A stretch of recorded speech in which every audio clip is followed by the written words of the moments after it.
Bom, boa noite, gente. Boa noite. Boa noite, paz, graça e paz.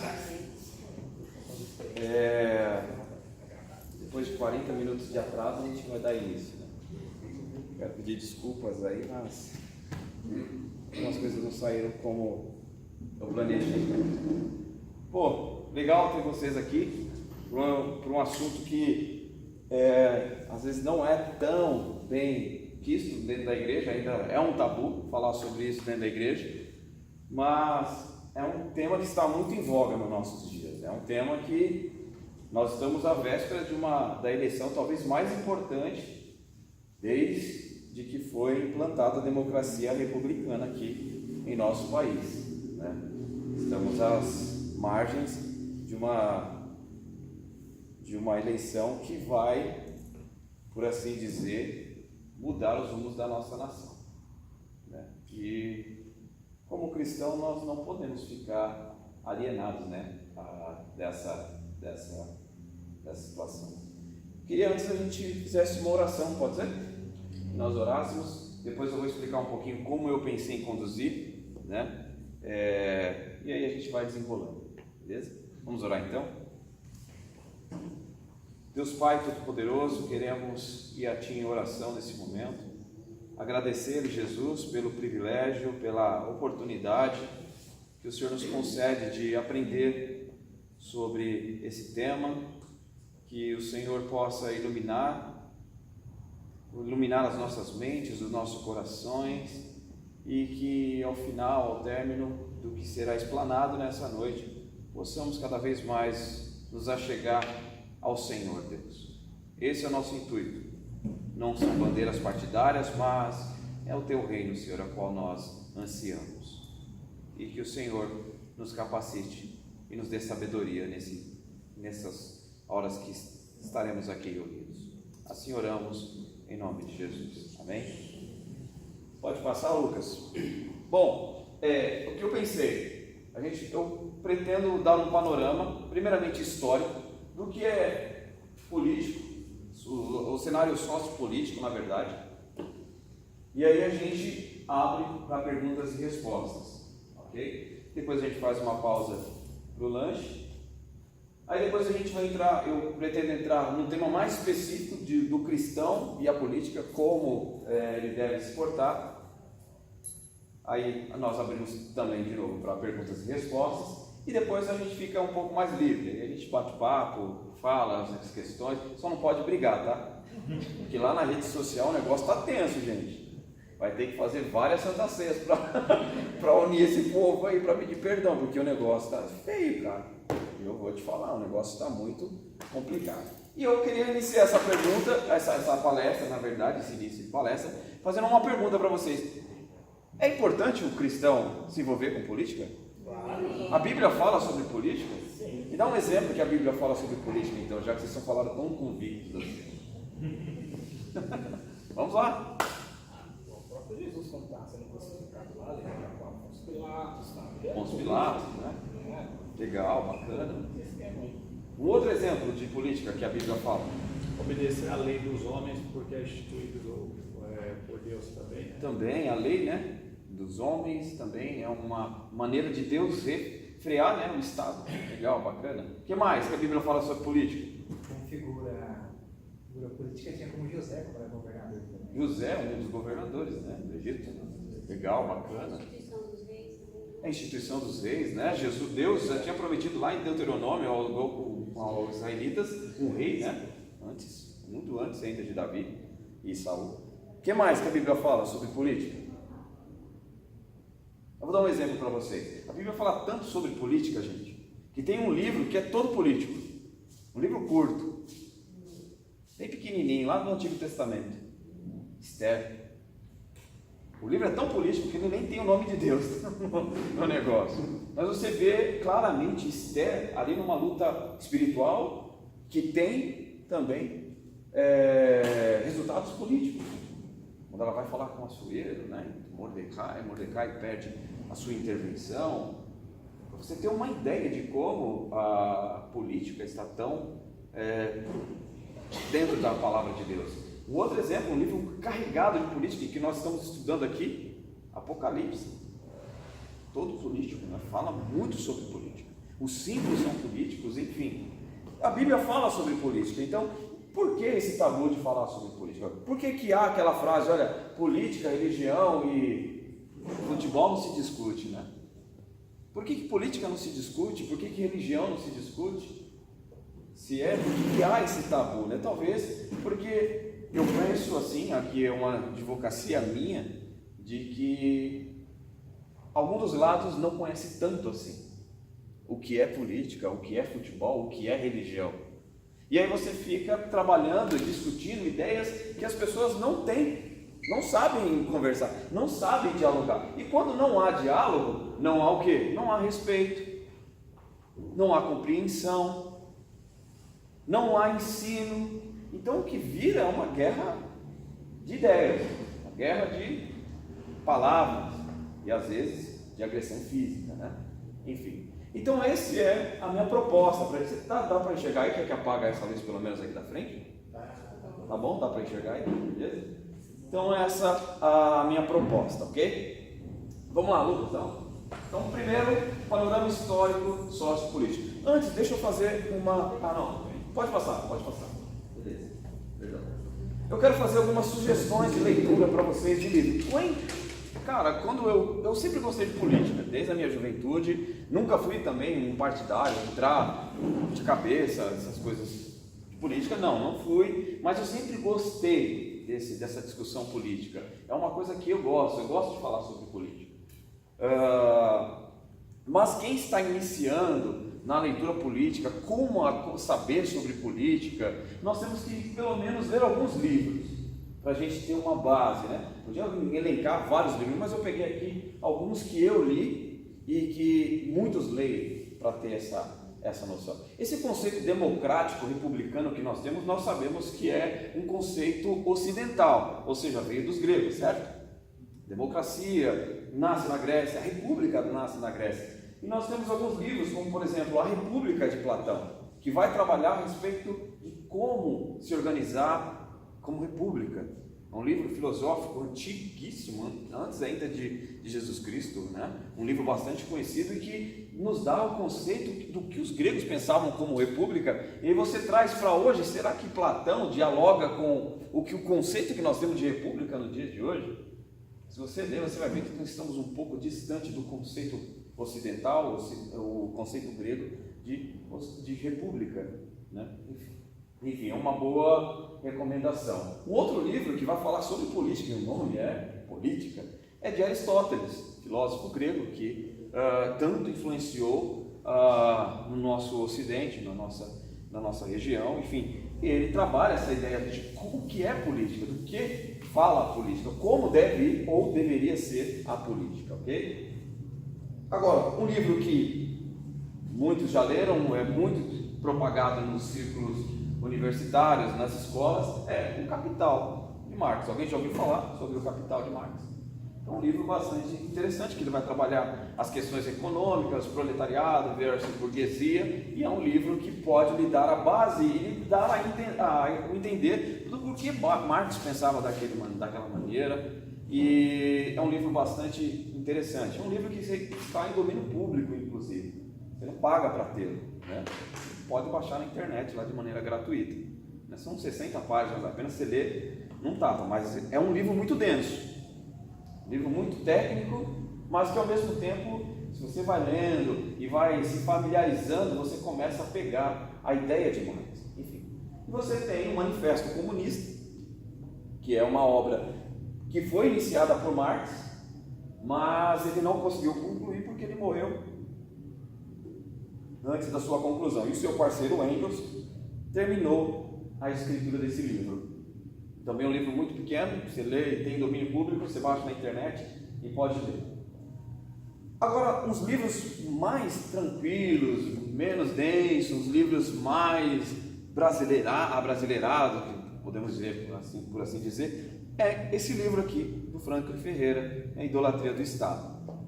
Contra a idolatria do Estado, o papel do cristão na política. Esse livro aqui foi um livro de divisor de águas na minha cosmovisão política. Ele trabalha todas as ideias, dá os panoramas sociais, históricos, filosóficos, teológicos. Um livro muito recomendado, gente.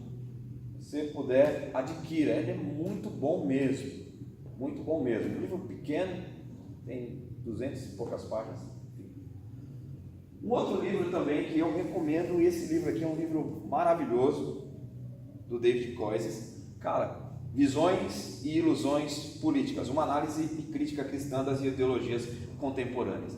Cara, esse livro aqui ele é fantástico porque ele dá um panorama de cada visão, de uma maneira simples, de uma maneira objetiva, direta, sem rodeios. Um livro muito bom mesmo, né?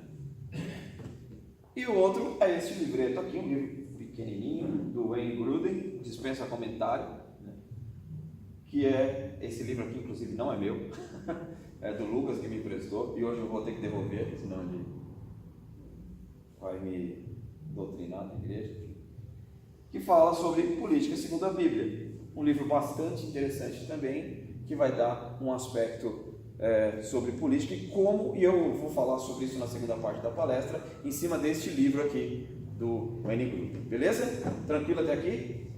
Então são esses livros aí que eu gostaria de recomendar. Cara, uma coisa que você tem que aprender, se você deseja aprender de fato o tema, você tem que estudar, tem que ler, tem que pesquisar, tem que assistir vídeo, senão não vai por osmose, né? Não vem uma coisa, um anjo de luz lá e coloca na tua cabeça. Tem que ler, tem que saber, né? Senão você vai entrar nas tretas no Facebook lá e vai apanhar igual um doido. Brincadeiras à parte. Próximo, Lucas, vamos lá. Bom, essa é uma frase de um pastor chamado Spurgeon. Alguém já ouviu falar de Charles Haddon Spurgeon?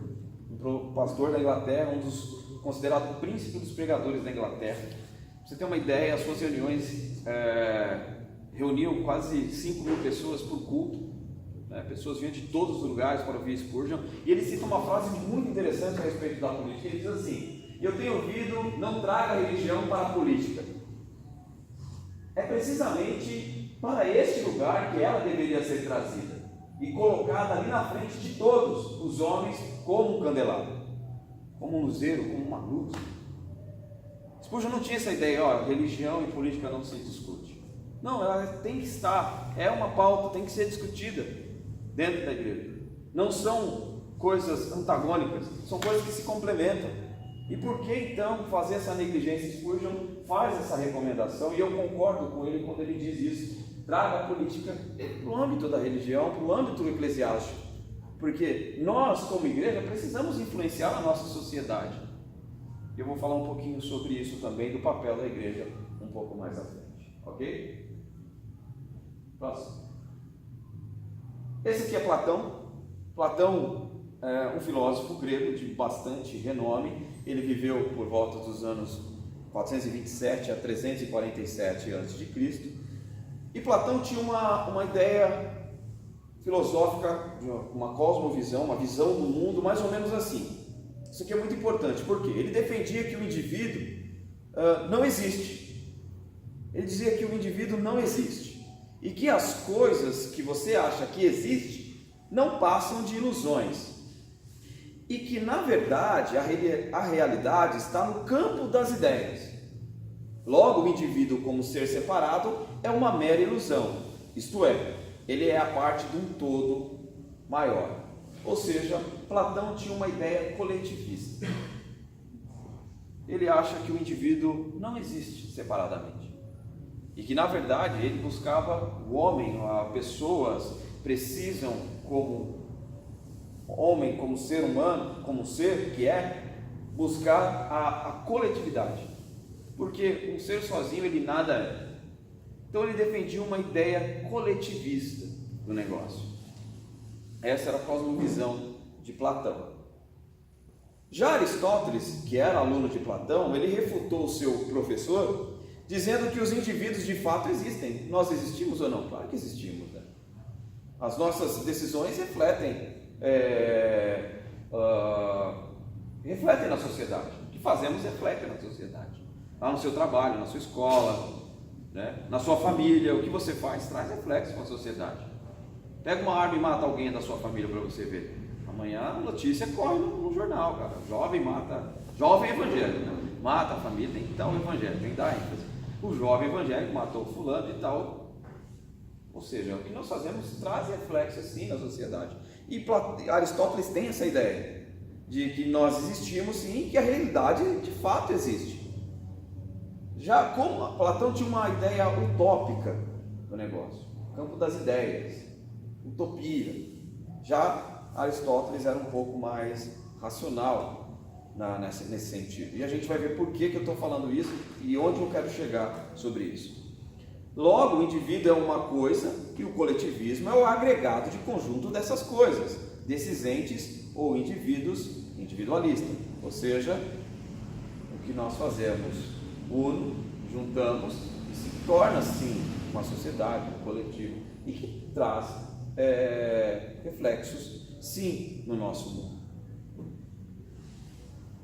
Aí eu vou dar um salto agora, lá de 300 e pouco antes de Cristo, para agora, para 1700 depois de Cristo, com um homem chamado Hegel. E esse nome aqui é um nome que a gente precisa se familiarizar, porque esse cara aqui, ele exercia uma grande influência sobre o pensamento ocidental a partir do século XVII, final do século XVII e século XVIII. Ele defendia um argumento coletivista, assim como Platão, ok? Resgatando o pensamento de Platão, ele dizia que uma pessoa por si só é algo subordinado e, como tal, deve se dedicar ao todo ético. Em outras palavras, se o Estado exigir a sua vida, é o seu dever entregá-la. O indivíduo não sabe o que é bom para ele. Só o Estado tem condições de fazer essa escolha por ele, e ele só é livre quando ele faz o que ele quer. Em outras palavras, você não sabe de nada. O que é bom é o que o Estado decide por você. Você não tem condições de decidir nada. Na verdade, você é uma ameba e que o Estado é quem tem que decidir por você. Em outras palavras, é isso que Hegel defendia. Então, assim, a gente vê isso muito nos nossos dias, né?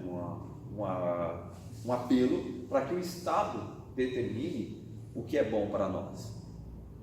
E Hegel defendia essa ideia, uma ideia platonista do coletivismo.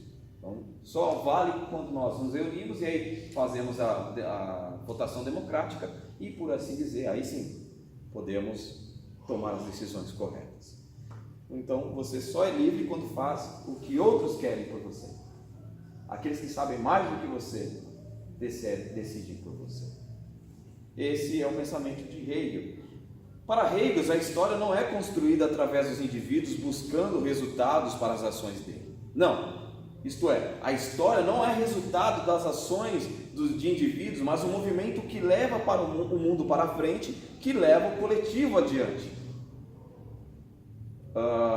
Pois os indivíduos nem existem. E para obter os objetivos não importa o meio, mesmo a morte é justificável para alcançar o que ele chama de Geist. Esse Geist é uma palavra alemã que dá a ideia de o espírito revolucionário, né? Então, assim, para se chegar ao objetivo, mesmo que haja inimigos, você tem a possibilidade e a necessidade de repente de exterminar os seus inimigos. Para quê? Para que a revolução culmine, para que nós cheguemos à revolução. Esse era o pensamento de Hegel. Ou seja, os indivíduos, para ele, a história não era resultado daquilo que nós fazemos individualmente. Só surte efeito quando feito na coletividade. Por exemplo, homens como Alexandre ou Napoleão estão acima da moralidade. A gente sabe que a Revolução Francesa e o Alexandre, o Grande, também foi um dos maiores imperadores que esse mundo já teve. A gente sabe a maneira a qual eles guerrearam e como eles usavam os seus instrumentos. Eram homens muito cruéis, né? A gente vai falar um pouco sobre a Revolução Francesa. A gente sabe que Napoleão Bonaparte, na Revolução, teve os seus êxitos à base de muito sangue. A gente vê isso também nas revoluções russa, soviética, a gente vê isso também no nazismo, que a gente vai falar também.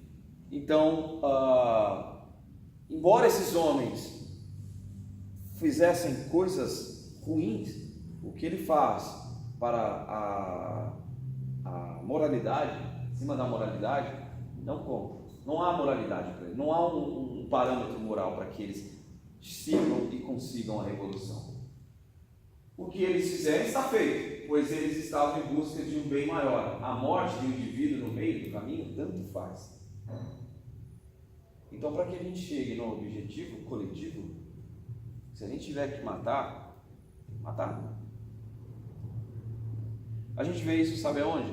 No leninismo. A gente vai falar lá na frente, depois eu chego lá a falar um pouco mais sobre isso. Mas a gente vê isso no leninismo, o socialismo soviético. E no stalinismo ainda mais forte. Não sei se você sabe, mas Trotsky era o conselheiro de Lenin. E quando Lenin morre, Trotsky, ele também era sanguinário e tal, Stalin achava que Trotsky estava, poderia dizer, o traindo. E aí a história diz que Trotsky morre com uma machadada na cabeça, né, na mão de Stalin e tal. Então a gente vê comunistas, socialistas se degladiando, matando uns aos outros. Por quê? Se o inimigo interrompe o processo de revolução, ele precisa ser exterminado. A gente vai falar um pouco mais pra frente, depois eu entro em alguns outros memes. Esse índios era o parceiro de Marx? Não, esse é antes de Marx. A gente vai falar por que eu usei esse exemplo de Engels, que ele é muito importante para a gente ter uma ideia. Tanto Platão, Aristóteles e Engels, o que eles representam para o pensamento ocidental hoje. Okay? Bom, então, no século XVII, a gente tem pelo menos, século XVII, XVIII, XVI, XVII, XVIII, a gente tem 3 eventos importantíssimos na história. Quais foram? Vocês têm uma ideia de quais foram esses 3 eventos?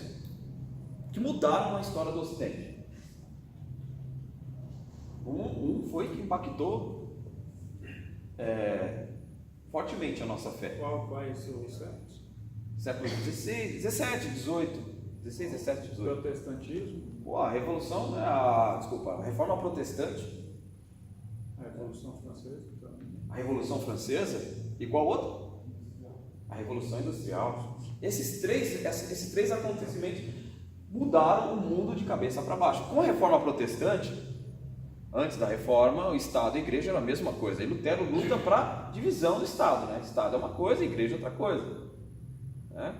A gente tem o que? A liberdade das pessoas pensarem agora. Só que muita liberdade, as pessoas acabaram descambando para guerras, né? Não é ruim o que Lutero conquistou, tá? Muito bom. Por quê? Depois a gente vai falar sobre isso também, sobre religião a respeito do Estado influenciar nas leis do Estado.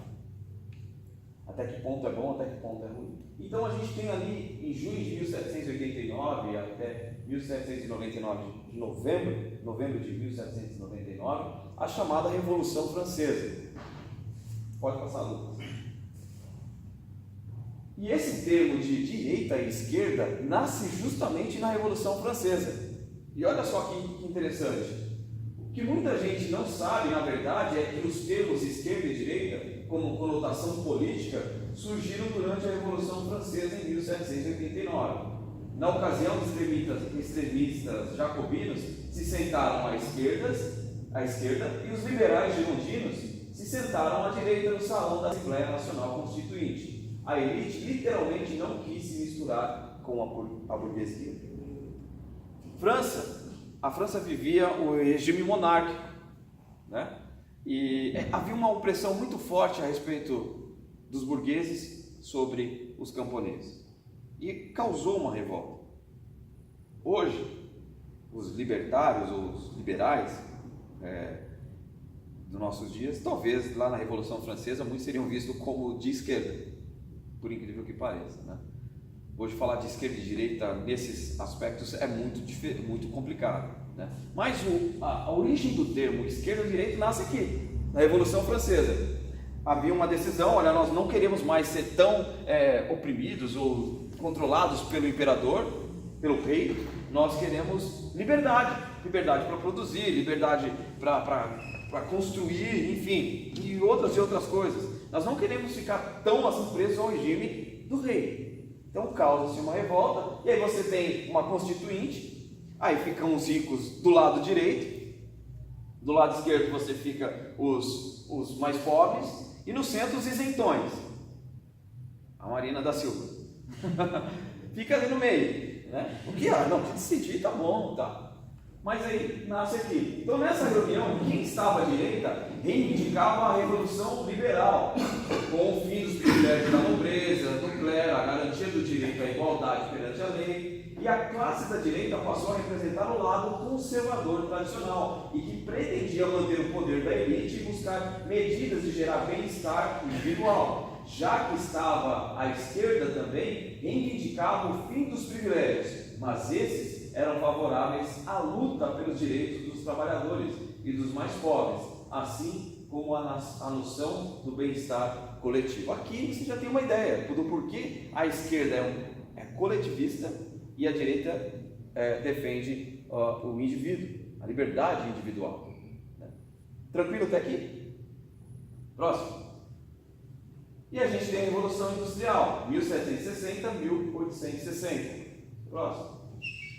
Sinta-se à vontade. E é esse cara que entra na história. Você pode não gostar dele, né? Talvez o que você leu, o que você ouviu, você o demonize. Mas assim, ninguém pode negar que esse cara mudou a história do Ocidente. Esse cara colocou o Ocidente de cabeça para baixo.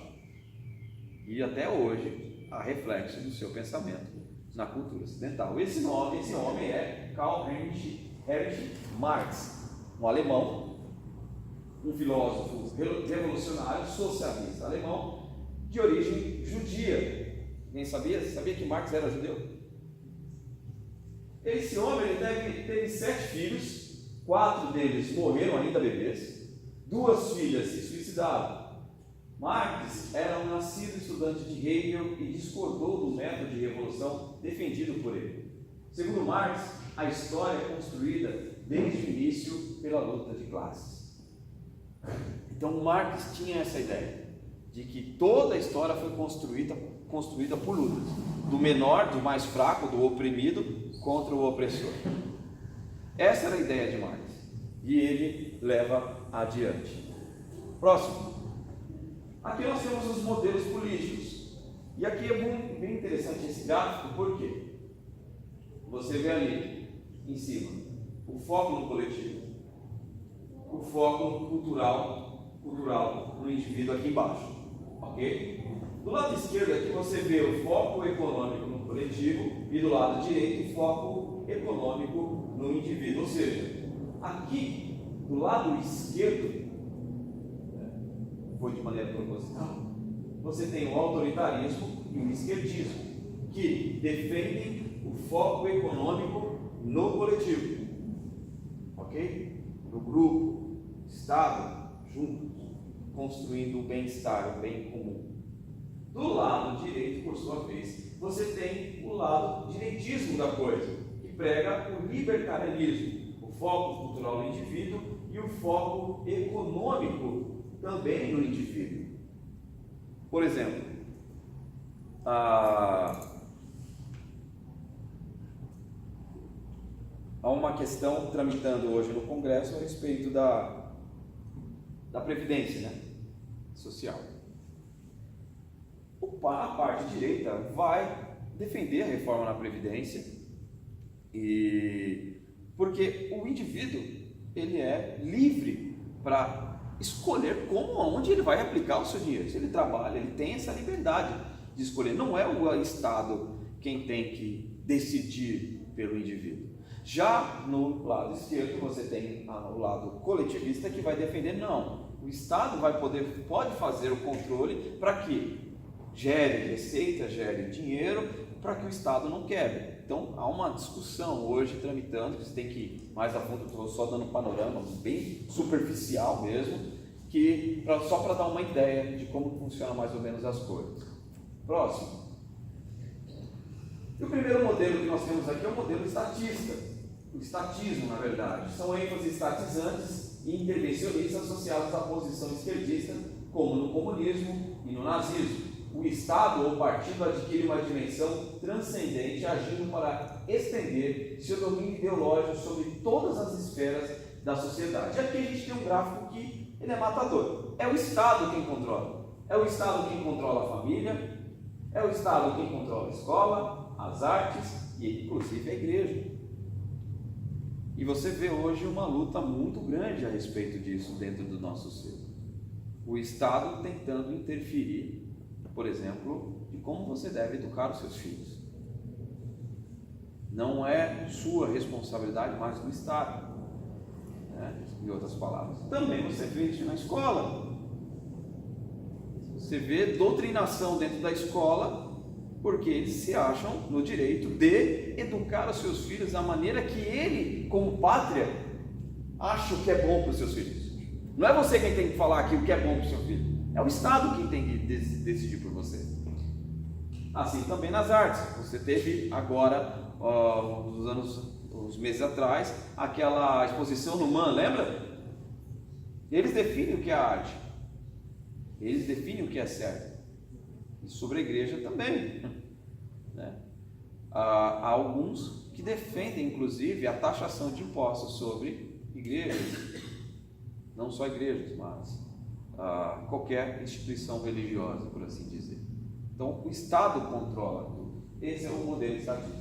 Aqui está muito pequeno, mas depois eu posso até disponibilizar a apresentação para vocês. É o cenário político brasileiro. Você tem ali os partidos de extrema esquerda, que é o PCB, PCdoB, PSOL, PSTU, e você tem os partidos de esquerda, que é o Partido dos Trabalhadores, o PT. Abaixo você tem o centro-esquerda, o PDT, PPS, PSB, PSDB, PTB, PV e SDD. São partidos de centro-esquerda. Eles são a favor de algumas privatizações, mas que o Estado tenha controle sobre essas privatizações. Por exemplo, eu participei de um movimento desse no governo do PSDB, quando houve a privatização da Telesp. Né? Houve a privatização das telecomunicações aqui no Brasil, e eu estava bem ali no centro, no olho do furacão quando aconteceu, porque eu trabalhava na empresa de telefonia. Aqueles estadistas, eles, quando começou a privatização, era uma loucura. Tinha até técnico que desceu na bala da escada, porque o cara tinha que instalar um telefone e tirar do outro. Era um pandemônio. Quem lembra dessa época aqui, dessa privatização telefônica? Foi tenso. Quem trabalhava lá igual eu sofria. Né? Só que os estadistas, o que eles faziam? Eles criticavam muito, porque esse modelo é um modelo ruim, né? Vocês